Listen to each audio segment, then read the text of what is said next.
Carla, uma pergunta. Aí, em seu âmbito de seu trabalho, vocês já participaram, assim, digamos, de alguma, aonde tinha, assim, imigrantes domésticas, ou você já participou na libertação de alguma trabalhadora doméstica, assim como uma autoridade que você é, claro, né? Para nos relatar um pouco. Bom dia, Ana. Como você mesmo mencionou, dentro da categoria, né, de trabalhadores, as trabalhadoras domésticas acabam muitas vezes sendo silenciadas, invisibilizadas, né? Tem muito receio de denunciar qualquer situação, né? Justamente porque sofrem ameaças, porque não conhecem seus direitos, não sabem, por exemplo, da questão de que mesmo que você não esteja com os documentos regulares, você pode denunciar. Então, operações ou ações que envolvam principalmente o resgate, né, de trabalhadoras migrantes domésticas é muito raro. O que nós vemos com maior frequência, principalmente as questões envolvendo, então, trabalhadores da costura, né, da indústria têxtil, alguns casos relacionados principalmente com, digamos, atividades, né, prestação de serviços, né, principalmente comércio, ou às vezes restaurantes, algumas situações muito pontuais, mas hoje a maioria das pessoas que são resgatadas, principalmente aqui na cidade de São Paulo, tem essa questão justamente envolvendo a costura, atividades, então, prestadores de serviços, né, comércio, principalmente ambulantes, né, ou aqueles comércios mais informais, também a questão de construção civil, alguns casos, mas infelizmente um número muito pequeno de denúncias, principalmente, né, de resgate de trabalhadoras migrantes domésticas. Então, é importante justamente essa iniciativa do sindicato de informar. Eu acho que é a ferramenta mais importante para evitar esse tipo de exploração é justamente a informação.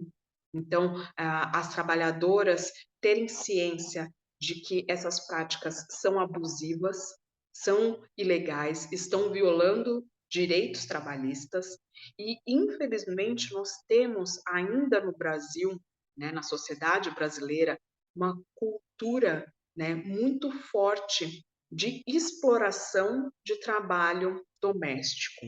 Então, as questões de não precisa registrar em carteira, não precisa pagar hora extra, não precisa dar um ambiente adequado, alimentação, horário de almoço, tudo isso faz, infelizmente, parte de práticas, né, que violam direitos, né, tanto de trabalhadoras brasileiras como de trabalhadoras migrantes, né? E a luta justamente nos últimos anos do reconhecimento desses direitos e principalmente da denúncia, né?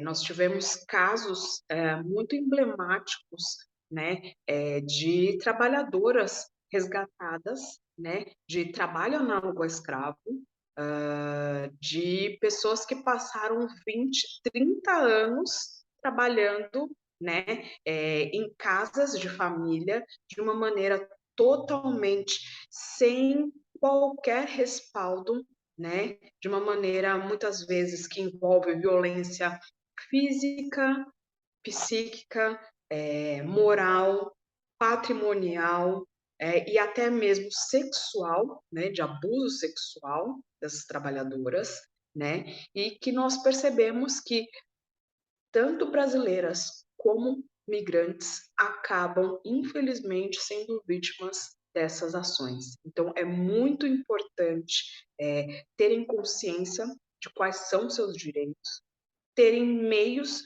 de denunciar, mas principalmente, né, que essas denúncias não sejam denúncias vazias, porque o pior sentimento que existe é o sentimento da impunidade.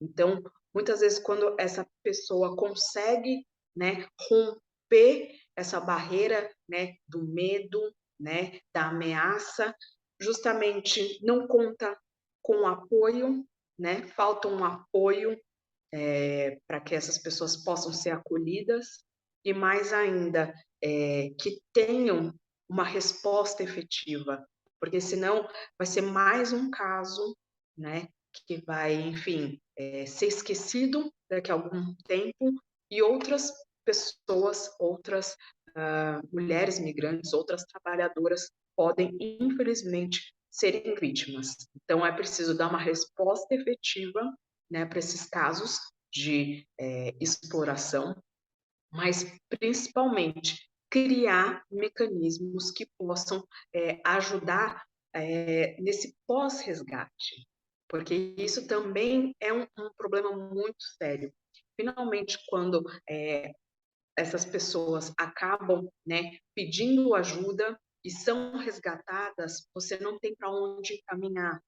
Então, a falta de política pública para esse pós-resgate acaba empurrando essa pessoa novamente para uma situação, às vezes, parecida. Então, não são raros os casos que a pessoa é resgatada mais de uma vez nessa situação, justamente porque ela não teve apoio, ela não teve orientação, ela não teve uma oportunidade, né, de buscar uma outra forma de trabalho, um lugar para morar, um lugar, enfim, para refazer a sua vida e acaba, infelizmente, caindo de novo nessa situação, né? Então, infelizmente, a gente precisa pensar nessas etapas, né? Desde como denunciar, né? Como que é feita essa denúncia, como que é feito o acompanhamento pelas autoridades, né? Mas também o que fazer no pós-resgate, justamente para dar dignidade dessa pessoa, né? Resgatar a dignidade dessa pessoa e evitar com que situações parecidas voltem a ocorrer. Então, precisa pensar justamente em todas essas etapas, desde a denúncia até o pós-resgate, pensando justamente em tanto evitar, mas também combater esse tipo de atuação criminosa. E como a dona Diana mesmo disse, né, às vezes a lei na forma apenas no papel, até que ela é muito bem formulada, mas a prática de como a política pública, né, ela atinge a população, no caso a trabalhadora migrante, é completamente diferente. Então é lutar para que isso também aconteça e inclusive como você disse, cara, no começo da sua conversa, a própria nova lei da imigração, né, de 5 anos, né, teve obviamente mudanças muito importantes, mas ainda a gente precisa ver essas mudanças serem implementadas na prática, porque tem a lei boa ali, até, comparado ao que a gente tinha antes, mas ainda precisa ter uma implementação muito mais forte. Bem, infelizmente a gente está se encaminhando para o final da nossa conversa. Eu queria já agradecer muito a presença aqui da doutora Carla. Acho que é sempre muito bom receber pessoas que trabalham com o tema e que também têm muito a contribuir sobre como a gente entende aqui na nossa cidade, né, sobre o tema. Acho que isso é importante. E, como sempre, eu gostaria de pedir uma mensagem final, tanto da dona Diana quanto da doutora Carla, também, e eu gostaria de pedir nessa mensagem final, doutora, para ela falar um pouco como que os nossos ouvintes podem procurar ou saber mais sobre o núcleo, né, de imigrantes e refugiados da OAB de São Paulo. Acho que seria importante também saber um canal para elas terem mais informações também. Então, primeiro passar a palavra para a dona Diana e, para finalizar, a doutora Carla. Dona Diana, por favor. Bom, muito obrigado, Caetano, Carla, por ter aceitado o nosso convite, né? E para nossos ouvintes que estão nos escutando também, e convidá-las também, né, as domésticas, imigrantes ou não migrantes, né, para visitar nosso sindicato, mesmo que ainda estejam trabalhando, não tem problema elas passar ali, se orientar, saber os direitos delas, porque elas sim têm direitos, que não é como as patroas falam, ah, você não tem direito, ah, não existe sindicato. Existe sim, o sindicato está aí, é de vocês, essa casa para vocês poder ir ali, visitar, se orientar, saber tudo que é de direito da trabalhadora doméstica. Então, muito obrigada mais uma vez. Estaremos aqui no próximo mês com outro programa sobre domésticas em ação. Muito obrigada, boa noite. Doutora Carla, por favor, uma mensagem final. Bom, quero mais uma vez agradecer imensamente a oportunidade. Mais informações sobre direitos de imigrantes e refugiados e das nossas ações enquanto núcleo de imigrantes e refugiados podem ser acompanhadas pelo site oabsp.org.br, na aba comissões, ou nas redes sociais, no Instagram, OAB São Paulo, ou na Comissão de Direitos Humanos da OAB São Paulo. E eu acho que é importante nós pensarmos dois pontos que são fundamentais. Primeiro, migrar como um direito humano. É inerente de qualquer ser humano.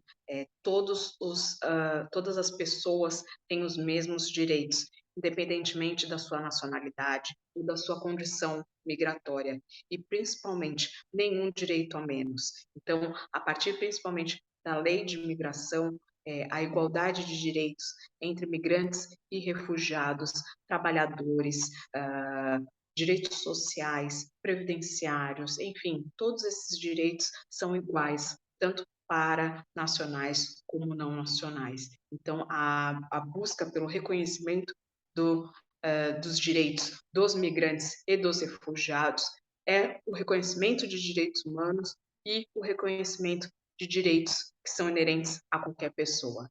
Então, mais uma vez, agradeço e fico também à disposição. Muito obrigada. Muito obrigado, doutora Carla. E também gostaria de agradecer aos nossos ouvintes que nos acompanharam nesse programa nessa semana e convidá-los a escutar o programa Domésticas em Ação na semana que vem. Muito obrigado a todos e até lá. Tchau.